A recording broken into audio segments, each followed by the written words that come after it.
Bismillahirrahmanirrahim. Assalamualaikum warahmatullahi wabarakatuh. Perkenalkan, kami dari kelompok 6. Di sini kami akan membahas mengenai konsep analisis korelasi produk momen person, di mana anggota kelompok kami yaitu saya sendiri Nurjannah sebagai pemateri pertama, Rifka Aulia sebagai pemateri kedua, Hairia sebagai pemateri ketiga, Muhammad Al-Ghifari Al-Ayubi sebagai pemateri keempat, dan Sarinda sebagai pemateri kelima. Di sini saya akan membahas mengenai pengertian korelasi, kegunaan korelasi, dan macam-macam teknik korelasi. Nah, pengertian korelasi. Apa itu korelasi? Korelasi itu merupakan teknik analisis dalam statistik yang digunakan untuk mencari hubungan antara dua variabel yang bersifat kuantitatif. Sebagai contohnya yaitu, antara variabel promosi dan penjualan ada hubungan positif. Artinya, semakin tinggi intensitas promosi suatu perusahaan, maka akan semakin tinggi pula tingkat penjualannya. Selanjutnya, kegunaan korelasi, yaitu untuk menyatakan ada atau tidaknya hubungan antara variabel independen X dengan variabel dependen Y. Kemudian, untuk menyatakan besarnya sumbangan variabel satu terhadap yang lainnya, yang dinyatakan dalam persen. Kemudian, macam-macam teknik korelasi. Yang pertama, produk momen. Produk momen ini, kedua variabelnya berskala interval atau rasio. Yang kedua, rank Spearman, yaitu kedua variabelnya berskala ordinal. Yang ketiga, koefisien kontingensi, yaitu kedua variabelnya berskala nominal. Kemudian yang keempat, poin biserial, yaitu satu variabelnya berskala nominal dan yang lainnya itu interval.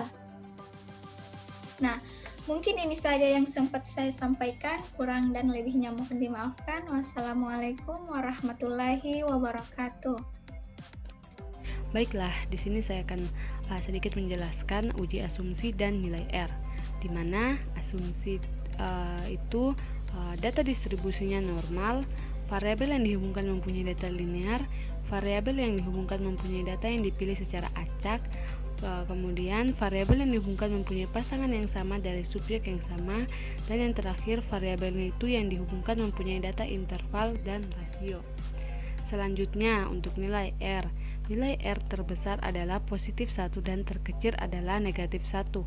R sama dengan positif 1 menunjukkan hubungan positif yang sempurna, sedangkan R sama dengan min 1 menunjukkan hubungan negatif sempurna.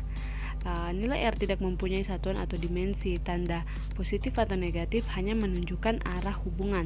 Interpretasi nilai R bisa kita lihat dari tabel berikut, di mana nilai R0 interpretasinya itu tidak berkolerasi, 0,01 sampai 0,20 korelasinya sangat rendah, 0,21 sampai 0,40 rendah, kemudian 0,41 sampai 0,80 agak rendah, 0,61 sampai 0,80 itu cukup, 0,81 sampai 0,99 tinggi, dan nilai R1 interpretasinya sangat tinggi. Mungkin hanya itu yang bisa saya jelaskan, kurang lebihnya mohon dimaafkan. Wassalamualaikum warahmatullahi wabarakatuh. Baik, saya akan melanjutkan presentasi teman kelompok saya. Di sini kita akan membahas mengenai korelasi produk momen person, lebih khusus pada langkah-langkah penyelesaiannya.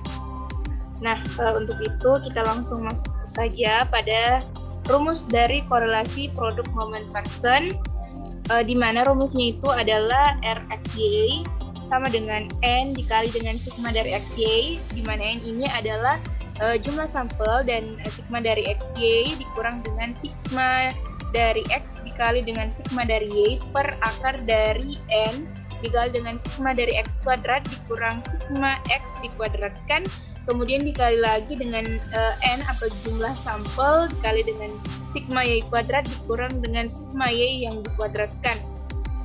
Ada beberapa ketentuan. Yang pertama, bahwa nilai R dalam interval.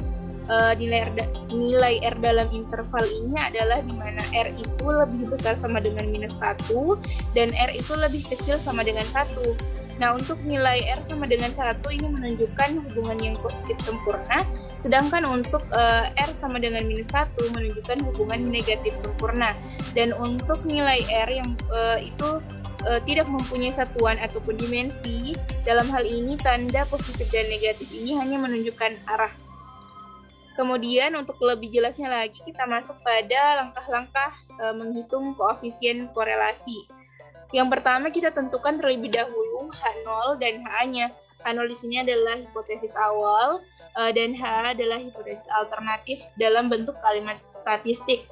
Kemudian kita buat tabel pembantu, cari nilai R hitung, kemudian tentukan taraf signifikansinya, kemudian kita cari nilai R tabel, tentukan kriteria pengujian, dan bandingkan antara R hitung dengan R tabel.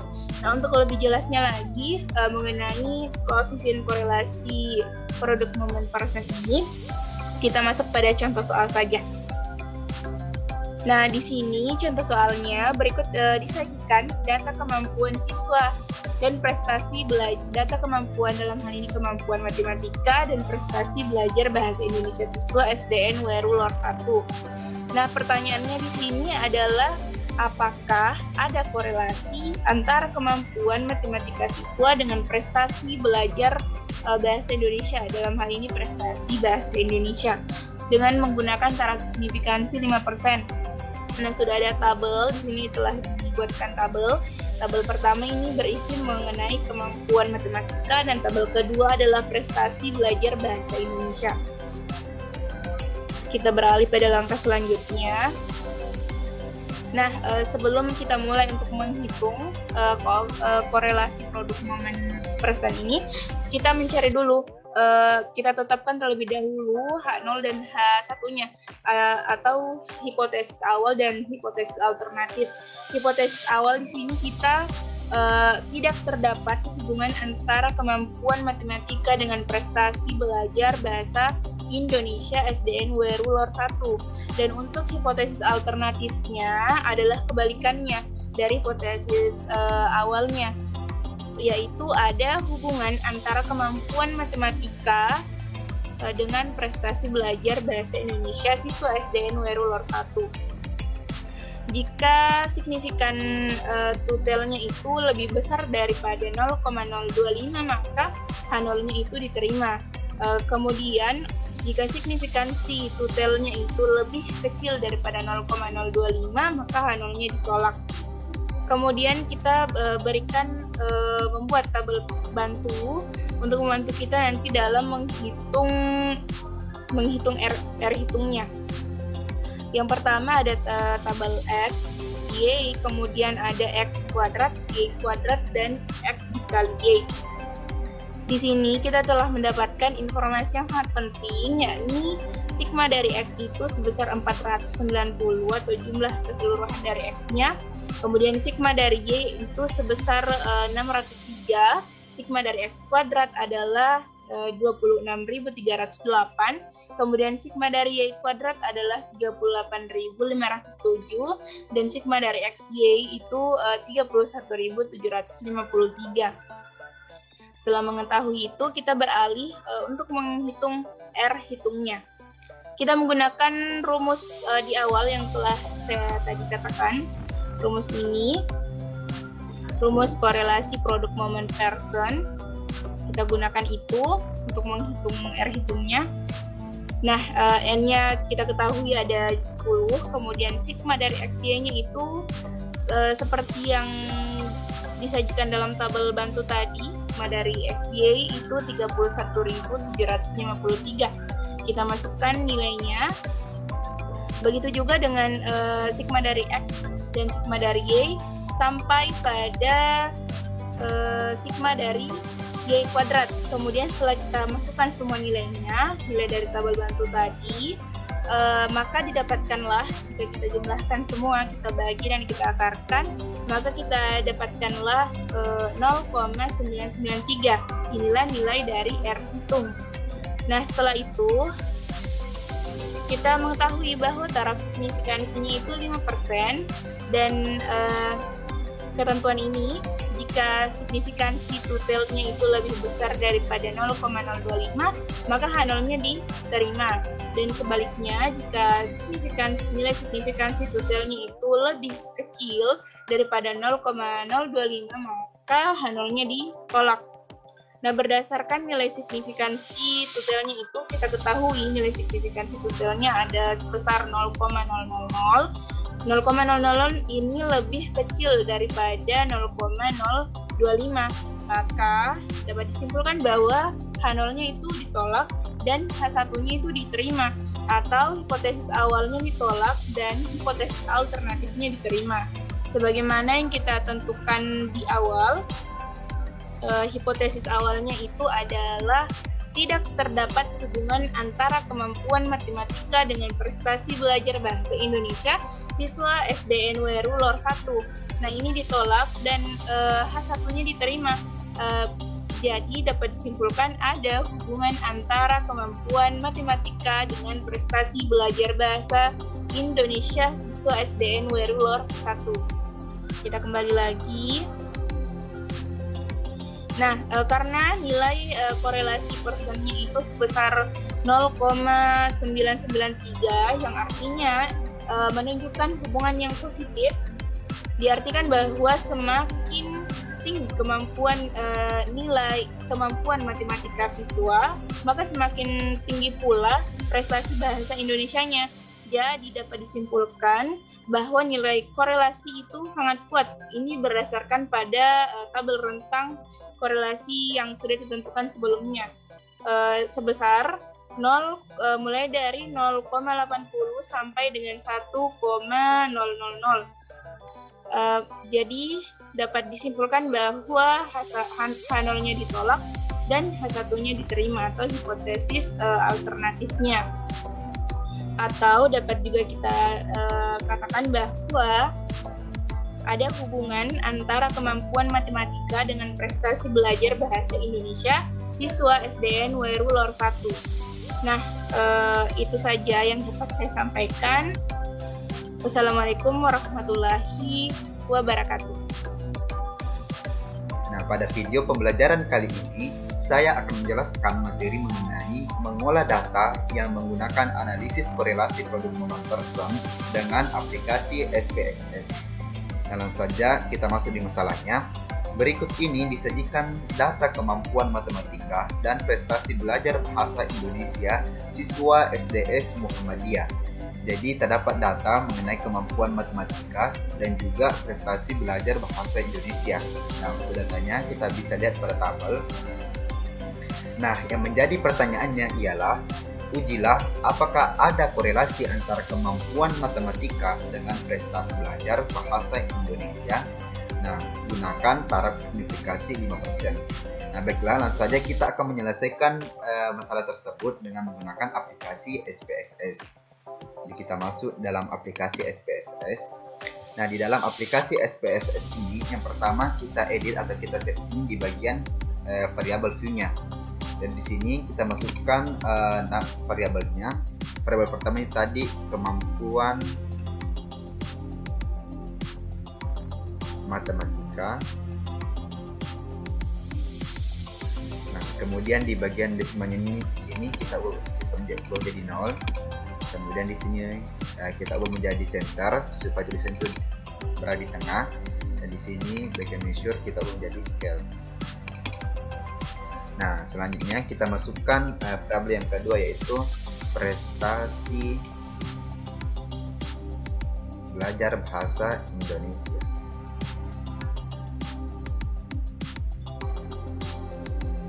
Sama dengan variabel sebelumnya, untuk desimalnya di sini kita ubah menjadi 0. Kemudian di sini kita ubah menjadi center. Dan di sini kita ubah menjadi scale. Selanjutnya kita masuk di bagian data view. Di sini sudah tercantum matematika dan prestasi belajar bahasa Indonesia. Nah, selanjutnya kita masukkan data yang telah diketahui tadi. Nah, di sini setelah memiliki datanya di Microsoft Excel, jadi saya sisa copy kemudian saya masukkan ke dalam aplikasi SPSS tadi. Kemudian saya masukkan datanya. Nah, setelah datanya kita masukkan, selanjutnya kita periksa terlebih dahulu datanya. Apakah semua data itu telah terinput? Nah, ketika semua data telah terinput, barulah kita mulai mengerjakan langkah-langkahnya atau kita mulai analisis, kita mulai hitung. Langkah-langkahnya itu, yang pertama kita klik menu Analyze. Kemudian kita klik lagi Correlate, kemudian beri variabel. Nah, selanjutnya kita pindahkan variabel ini ke kolom variabel dengan cara kita klik tanda panahnya. Oke, kemampuan matematika, begitu dengan prestasi belajar bahasa Indonesia kita pindahkan. Nah, setelah semuanya kita pindahkan, kemudian kita setting atau kita edit bagian optionnya di sini. Nah, pastikan untuk di bagian statistiknya ini tuh semuanya checklist. Nah, ketika sudah, baru kita klik menu continue. Nah, selanjutnya di bagian person ini pastikan sudah terchecklist. Kalau sudah, kita klik OK. Nah, kemudian akan muncul output yang berupa tabel, di mana terdapat dua tabel muncul, yaitu tabel deskriptif statistik dan juga tabel correlation. Nah, kemudian bagaimana cara membacanya? Nah, untuk tabel deskriptif statistik ini itu merupakan tabel yang menampilkan hasil-hasil dari statistik deskripsi seperti mean, kemudian standar deviasi dan juga n atau jumlah dari sampel. Nah, selanjutnya di bagian tabel korelasi, nah di sini ada percent correlation yang menghasilkan kemampuan untuk menghasilkannya itu yang dihasilkan 0,993 dan juga signifikasi total itu 0,000. Nah, kemudian bagaimana cara untuk menentukan apakah ada atau tidak ada hubungan atau korelasi antara kedua variabel tersebut? Nah, kita bisa menentukannya dengan menggunakan atau dengan melihat ketentuannya. Nah, di sini terdapat ketentuannya. Ketentuannya yaitu pertama, jika signifikasi totalnya itu lebih besar daripada 0,025, maka H0-nya itu diterima. Kemudian ketentuan yang kedua, jika signifikasi totalnya itu lebih kecil daripada 0,025, maka H1 ditolak. Akan tapi terlebih dahulu kita telah harus membuat hipotesis penelitiannya terlebih dahulu. Nah, di sini saya telah membuat hipotesis penelitiannya, di mana H0-nya itu berarti tidak ada hubungan atau korelasi antara kemampuan matematika dengan prestasi belajar bahasa Indonesia siswa SDS Muhammadiyah. Sedangkan H1-nya itu berarti ada hubungan atau korelasi antara kemampuan matematika dengan prestasi belajar bahasa Indonesia siswa SDS Muhammadiyah.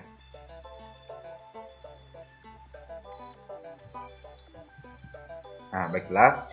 Jadi berdasarkan hasil output, tabel correlation nilai signifikasi totalnya itu sama dengan 0,000, di mana nilai dari signifikasi totalnya ini yang nilainya itu 0,000 itu lebih kecil daripada 0,025. Maka H0-nya itu ditolak. Artinya apa? Artinya itu H1-nya diterima, sehingga diperoleh kesimpulan bahwa ada hubungan atau korelasi antara kemampuan matematika dengan prestasi belajar bahasa Indonesia siswa SDS Muhammadiyah. Nah, sementara nilai percent correlation yang diperoleh tadi itu sebesar 0,993. Artinya menunjukkan hubungan yang positif bahwa semakin tinggi kemampuan matematika, maka semakin tinggi pula prestasi bahasa Indonesia. Nah, koefisien korelasi yang diperoleh yaitu sebesar 0,993 itu dapat disimpulkan bahwa nilai korelasi itu sangat kuat karena berada pada rentang 0,80 sampai 1,00. Nah, hal ini kita dapat lihat berdasarkan tabel yang menjadi patokan untuk mengukur kuat lemahnya hubungan dua variabel, di mana pada tabel itu terdapat nilai korelasi dan juga interpretasinya. Nah, nilai percent korelasi yang diperoleh tadi kan 0,993. di mana nilai ini berada di antara nilai korelasi 0,80 sampai 1,00, di mana interpretasinya itu sangat kuat. Jadi itu tadi dapat disimpulkan bahwa nilai korelasi itu sangat kuat berdasarkan tabel yang menjadi patokan dalam menentukan kuat atau lemahnya hubungan dari dua variabel. Nah, jadi mungkin cukup sekian yang sempat saya jelaskan pada kesempatan kali ini. Mohon maaf apabila ada kesalahan dan kekeliruan. Saya akhiri dengan ucapan Assalamualaikum warahmatullahi wabarakatuh. Pada kesempatan kali ini, saya akan bahas mengenai korelasi produk momen atau yang biasa kita kenal dengan korelasi person. Di sini saya akan menguji korelasi tersebut menggunakan aplikasi SPSS. Nah, untuk itu di sini saya akan mengambil contoh kasus. Saya akan mengkorelasikan apakah ada pengaruh antara tes kompetensi umum terhadap tes potensi akademik. Nah, langkah yang pertama kita lakukan adalah memasukkan data. Nah, di sini saya sudah peroleh data tes potensi akademik yaitu 9, 8, 6, 6, 7, 7, 10, 9, 11, 11, 12, 10, 8, 9, 10, 11, 9, 9, 10, 8. Kemudian tes kompetensi umumnya 10, 9, 7, 9, 10, 9, 13,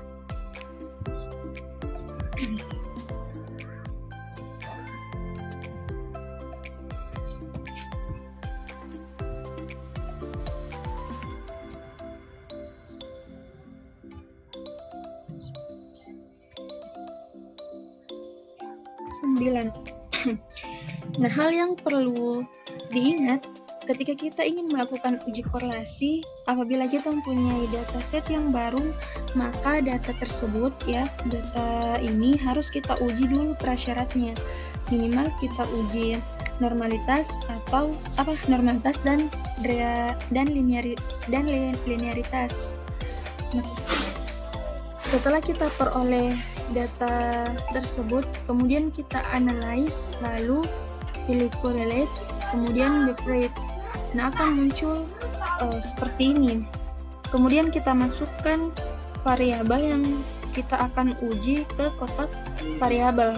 Di sini variabel bebasnya yaitu tes kompetensi umum dan variabel terikatnya yaitu tes potensi akademik. Nah, di sini sudah tercentangnya untuk korelasi person dan untuk kedua uji korelasi ini apabila kita ingin melakukan uji non-parametrik. Jadi uji non-parametrik itu apabila uji asumsi normalitas tidak terpenuhi, jumlah subjeknya sedikit atau bentuk datanya merupakan data ordinal. Kemudian untuk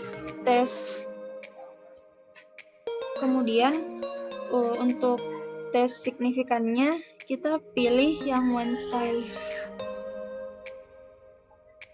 Kemudian kita pilih optionnya, kita klik yang option, kita klik yang means dan standar deviasi, lalu kita klik continue, kemudian kita klik OK. Di sini klik signifikannya kita centang saja, setelah itu kita klik OK.